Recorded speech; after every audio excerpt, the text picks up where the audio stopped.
Si tu veux réellement te démarquer, tu dois éviter de te retrouver là où les meilleurs se trouvent. Cela peut paraître contre-instructif, mais c'est très important. Je vais te prendre un exemple dans le domaine du football pour que tu puisses comprendre à quel point cette notion peut te sauver la vie. Imagine-toi une équipe dans laquelle tu as les meilleurs joueurs au monde. Tu as Cristiano Ronaldo, tu as Messi, tu as les compétences les plus pointues par poste. Et tu te retrouves dans cette équipe.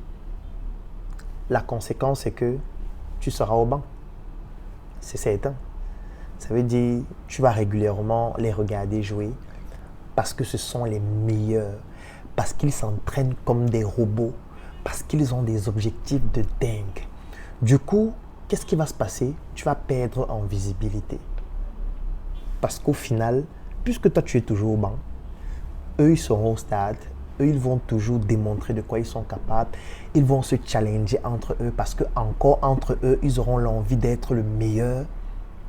Et toi, malgré le fait que peut-être tu as vraiment quelque chose de puissant à apporter, sauf que tu n'es pas encore suffisamment à leur niveau. Donc, le fait d'être dans leur équipe ne peut pas te permettre de réellement te démarquer. C'est pour ça que dans le football, on a créé une règle qui permet de prêter des joueurs à d'autres clubs.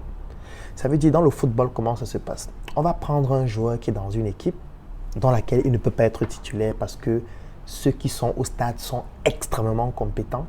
On va le prêter dans une autre équipe d'un niveau inférieur où il pourra être titulaire et montrer de quoi il est capable. Parce qu'au final, il faudrait bien que les gens voient de quoi tu es capable. Et pour ça, tu as besoin de la visibilité. Qu'importe la forme de visibilité, même si c'est dans une petite équipe, si tu as de la visibilité et que tu peux montrer de quoi tu es capable, les gens pourront au moins voir ton talent, voir qu'en réalité, toi aussi, tu as quelque chose à apporter. Et après, tu pourras rejoindre une équipe d'un niveau plus élevé et être titulaire parce que tes résultats précédents vont jouer en ta faveur. Le problème que les jeunes ont aujourd'hui, c'est de vouloir toujours tutoyer ceux qui sont déjà excellents au lieu d'aller faire leur classe dans des endroits où un tout petit niveau sera très bien récompensé. Là, je vais faire un coucou par exemple aux médecins. Supposons que tu as fini la fac de médecine et puis tu décides de t'installer dans une ville comme Yaoundé ou Douala, où se retrouvent plus de 80% des médecins du Cameroun, c'est-à-dire les médecins aussi les plus compétents, les spécialistes, les professeurs en médecine, les gens qui font les 2, 3, 4, 5 publications par an. Le problème, c'est que dans un environnement pareil, ce sera difficile pour toi de te démarquer réellement, si ça fait partie de tes objectifs. Parce que ça peut être que tu veux juste être un médecin qui fait juste sa carrière au calme. Mais si tu as vraiment des objectifs et tu as vraiment envie de progresser, tu veux atteindre les sommets, il faut que tu ailles en périphérie. En fait, il faut que tu ailles dans un endroit où il n'y a même pas de médecin. Ou alors dans un endroit où il y a très peu de médecins. Ce qui fait que même si tu fais peu de travail, tu vas te démarquer plus rapidement parce que les gens vont plus te remarquer. Tu seras dans une petite ville où tu peux rencontrer facilement le maire, le sous-préfet, le gouverneur, ainsi de suite. Et tu pourras te démarquer plus facilement avec de toutes petites prouesses. Alors que si on prend cette petite prouesse et on met cette petite prouesse, par exemple, dans une ville comme Yaoundé, ça ne représente rien puisqu'il y a des gens plus excellents. Je vais prendre un autre exemple dans le cadre de la Startup Academy.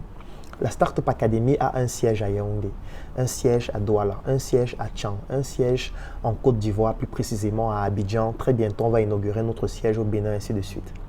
Et je me suis rendu compte qu'à la Startup Academy, étant donné que c'est à Yaoundé que se trouvent les personnes les plus compétentes, tout le monde essaye de venir à Yaoundé. Ça veut dire, comme Claudel est à Yaoundé, tout le monde veut venir à Yaoundé. Comme Rutherford à Yaoundé, tout le monde veut venir à Yaoundé. Comme Daryl à Yaoundé, comme Kramer à Yaoundé. Du moins, les personnes qui ont les résultats les plus puissants se retrouvent à Yaoundé. Du coup, tout le monde veut venir à Yaoundé. Vous voyez des membres qui sont à Douala qui viennent s'installer à Yaoundé. Vous voyez des membres qui sont à Tchang qui viennent s'installer à Yaoundé. Vous voyez des gens qui sont à Ibolova, à Bafoussam, qui quittent pour venir s'installer à Yaoundé. Ce qui se passe, c'est quoi? C'est que vous venez dans une ville où il y a déjà des gens très compétents qui sont en train de se démarquer de manière fulgurante et qui, entre eux, sont encore en compétition. une compétition saine, bien évidemment. Ce qui fait que même si tu es très compétent, même si tu as vraiment quelque chose à apporter, entre ces personnes très compétentes, ce sera difficile pour toi de te démarquer. Ce que je peux te conseiller de faire, c'est d'aller dans un siège où le dynamisme est plus faible. Ça veut dire que tu peux aller dans un siège comme celui de Tian, le dynamisme est plus faible. Tu peux aller dans un siège comme celui de Douala, le dynamisme est plus faible. Là-bas, si tu fais tes preuves, tu fais tes classes, tu vas te faire remarquer plus facilement que de venir dans un endroit où tout le monde est un super guerrier. Donc, c'est un tout petit conseil en passant, ça peut s'appliquer dans n'importe quel secteur d'activité. Si tu as une compétence et tu te rends compte qu'autour de toi, il y a trop de gens excellents, essaye un peu de t'éloigner de ces gens. Crée-toi un autre cadre, un autre environnement où ta compétence sera mieux évaluée, où tu auras une meilleure visibilité et tu verras que tu vas progresser plus rapidement. Parce que si tu restes entre des personnes qui sont des super guerriers, tout ce que tu vas avoir, c'est de la frustration. La mission est simple. Voici une arme capable de changer le mindset du continent africain. Détruire l'obésité de l'inconsistance intellectuelle dans laquelle se cache le coffret VIP. Il possède une arme contenant 200 heures de formation et 8 ans d'expérience entrepreneuriale. Recevez le pouvoir de devenir une meilleure version de vous-même. Armez-vous de cette clé pour une réussite entrepreneuriale.